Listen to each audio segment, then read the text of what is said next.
We will be checking in on Quezon City and we have RR Tobise on the line. RR, we are more than halfway through the day. Any notable personalities that have filed their COC?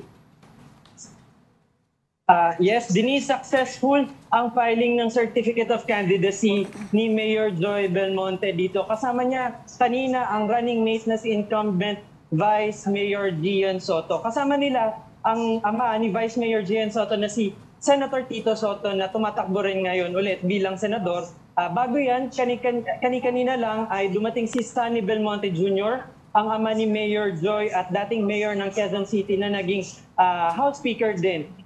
Hindi tayo makalapit kanina dahil medyo nagkakagulo na at nagkakatulakan na ang mga miyembro ng media. Nagbanta na rin kasi ang COMELEC na kapag hindi umayos ang mga miyembro ng media ay makakasuhan sila. Pero sa kasalukuyan ay katatapos lang ng photo ops ni Mayor Joy, ni VMG yan at ang mga kandidato ng district councilors.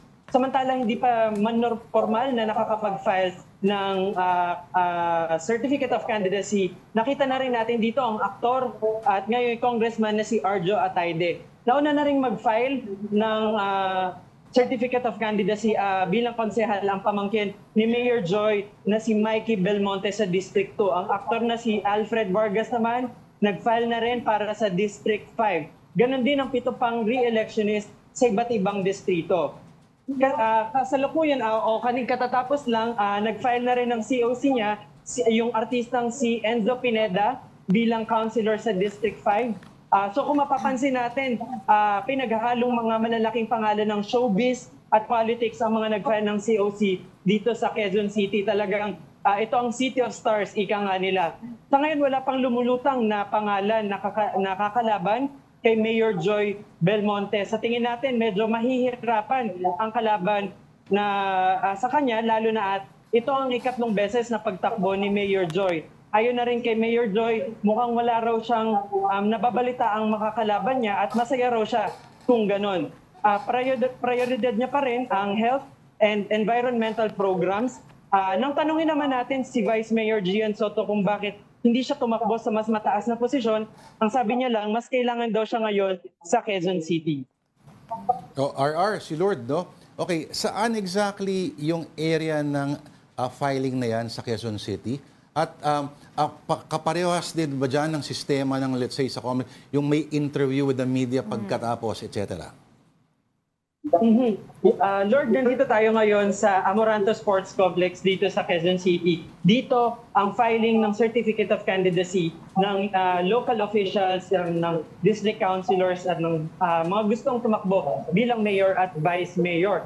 Kagaya ng sa ibang lugar or sa ibang stasyon ng COMELEC, dito meron ding photo opportunity, pero bago yung photo opportunity na bibigyan din ng pagkakataon ang miyembro ng mga media na makapanayam ang mga kakandidato. RR, dun sa before the photo op, no, tama correct me if I'm wrong, 7 minutes din yung ibinigay. Strictly 7 minutes for a Q&A. Ito bang si Mayor Belmonte, aside from you mentioned yung mga focuses on health pa din, meron pa ba siyang ibang sinabi? Denise, kanina yung si Mayor Joy Belmonte, sabi niya sa pagdating naman sa kanyang mga programa, pagpapatuloy niya pa rin yung Batas QC na programa na at meron din siyang mga programa para sa disaster risk reduction and management. Pero yung tungkol naman dun sa photo ops kanina, actually hindi nga 7 minutes yung nangyari dahil kada parang 10 segundo lang yung ibinibigay ng COMELEC kay Mayor Joy Belmonte at kay Vice Mayor Gian Soto para magbigay ng photo opportunity kasama yung mga district councilors. Ganun kasi karami talaga kanina, sobrang dami ng miyembro ng media na nagkukumpulan, nagtutulakan na. Kaya meron na rin, nagsabi na rin ang COMELEC kanina na kapag hindi pa tumigil sa pagtutulakan at sa pagkakagulo, talagang makakasuhan sila nitong COMELEC. Ganong katindi, ha? Ganong katindi ang ng media. Pero, okay, RR, sa pagkakaalam mo ba, ano pa yung ibang field offices dyan sa QC kung saan maari mag-file ng candidacy ang mga kapatid natin? Ah, Lord, sorry, pwede po bang paulit? Oo.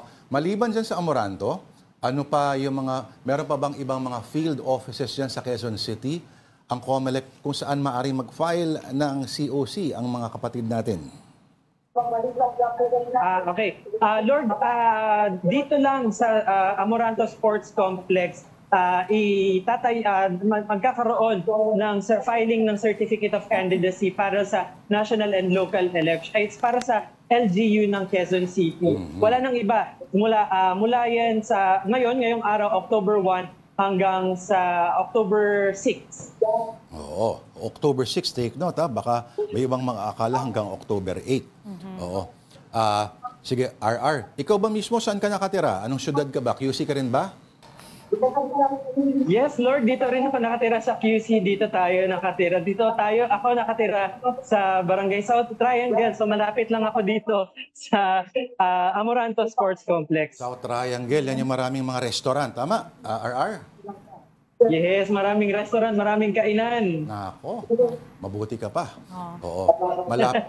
Barangay South Triangle, malapit yan sa yung ABS-CBN, etc. Huwag mo lang sasabihin, RR, kung saan ka laging pumupunta. Kasi Huwag natin masyadong expose ang hindi ka mo. pupuntahan ni Denise.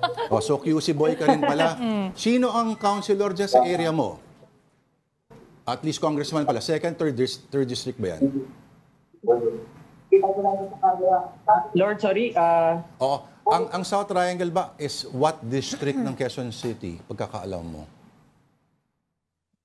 Parang, pasensya na po, parang hindi po natin masyadong... Okay lang, RR. Oo, magkita-kita na lang tayo dyan sa may basta, dyan sa may malapit sa may Barangay South Triangle. Isang lugar na malamig at masarap ang mga inumin. Yan. All right. Again, thank you very much. That was RR Tobise reporting from Quezon City.